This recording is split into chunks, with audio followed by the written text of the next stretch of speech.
Everyone, welcome back to another video. In this video today, I'm going to show you some examples of how we actually use PDFs. In the last video, we sort of verified why things were PDFs and what the properties were. In this video, we're going to use the properties, use the PDF to actually find the probability. And so just a reminder up the top there, reminder that the probability if that x is between the values of a and b will be equal to the integral between a and b of f of x dx. In other words, the area under the graph between x equals a and x equals b, where f of x is the defined probability density function of x. Okay, so here's an example. I've got my calculator up because I'm just going to use calculator today, basically it's about how to use integrals and how to use the formula, not really about integration today. So let's have a look at this question. So what we've got a continuous random variable x, and x has a PDF, a probability density function f of x given by that function there. So it's a hybrid function. They're always hybrid functions.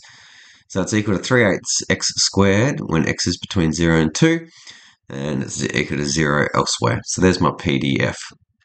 Firstly, we're asked to find the probability that x is greater than 1.4. Okay, so for part A here, part A, probability that x is greater than 1.4. So what we want the area under the graph.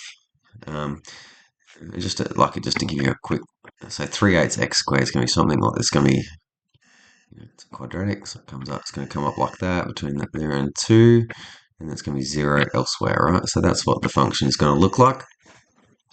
And so what we'd want is just to explain what's going on. So 1.4 will be sort of there.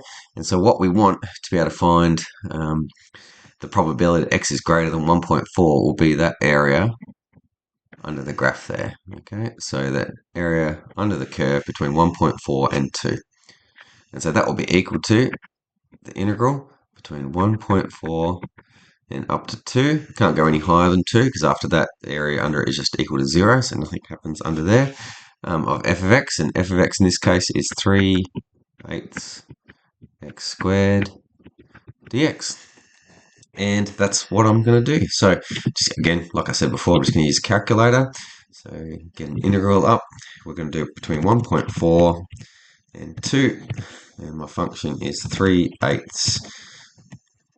I should just do fraction because sometimes it doesn't like those. I hate doing fractions, but I might use the same one. Yeah, I'll do that. X squared dx, and then my answer is, and that's the answer. That's done.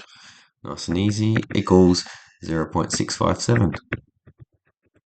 Okay, so in this the probability that x is greater than 1.4 is equal to 0.657. Nice and easy. You can see that once we have a probability density function, calculating probabilities is super quick and super easy. Let's have a look at the second one. What's the probability that x is between two values here? So between 1 and 1.6. Okay. So again, we're just going to evaluate the area under the graph between 1 and 1.6, and that will give us our probability. Just a little note here, you might remember that if you've got less than or equal to and then a less than, they actually don't matter at all. You don't need to worry about what they actually mean. That's equal to the probability that those two things are exactly the same, because having something exactly equal to a number in a probability density function is equal to 0. So there's no probability, so you don't need to worry about equal signs there. That's just equal to that. Okay, that's equal to the integral between 1 and 1.6 of my function 3/8 x squared dx. Again, nice and simple. Over my calculator, I'm just going to copy that. Don't want to write it again. All I need to do is change my terminals. So that's going to be 1.6, and that's going to be just 1. That's right, isn't it? Yeah, all good. Done. Answer 0.387. Fantastic. There's my probability. Last one. This is the only example I'm going to do in this video, because this basically covers everything about what you need to be able to do for a PDF. Last one. We want the probability that, where is it? X is less than 1. I might need to do a bit of work for this one. Given that x is greater than 0.5. Sorry about that 5, it's a bit messy up there. But that's the question. We want to find, it's a conditional probability. Okay, so remember our conditional probability formula. This is equal to the probability that x is less than 1 and x is greater than 0.5 divided by the probability that x is greater than 0.5. So that's equal to, I'm just going to simplify that top line. If x is less than 1 and x is greater than 0.5, that means x is between 0.5 and 1, right? And so that means x is greater than 0.5. Okay, see how I've flipped that around? 0.5 is less than x, the same thing as x greater than 5. And x is less than 1. So x is between 0.5 and 1 over probability that x is greater than 0.5.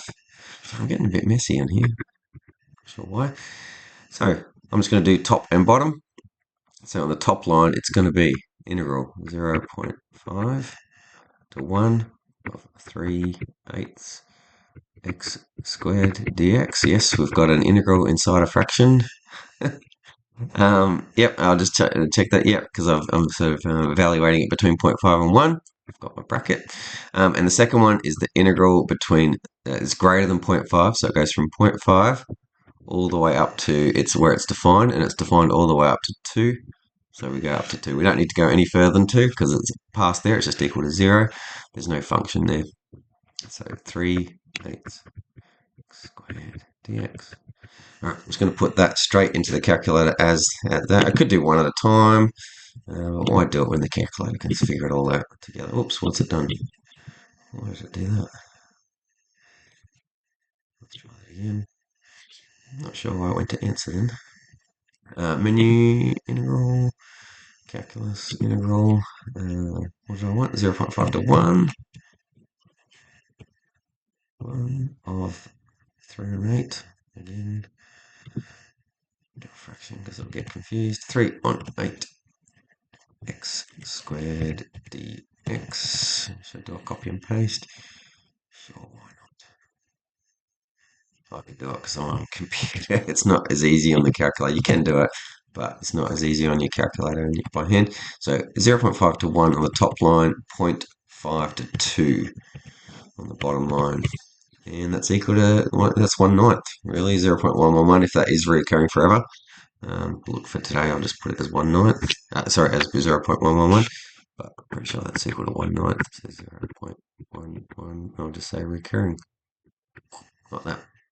All good. So that's how we use the PDFs to calculate probabilities, and that sort of covers most of the different sort of types of examples. You do get variations on that, of course, but that's the basic concept.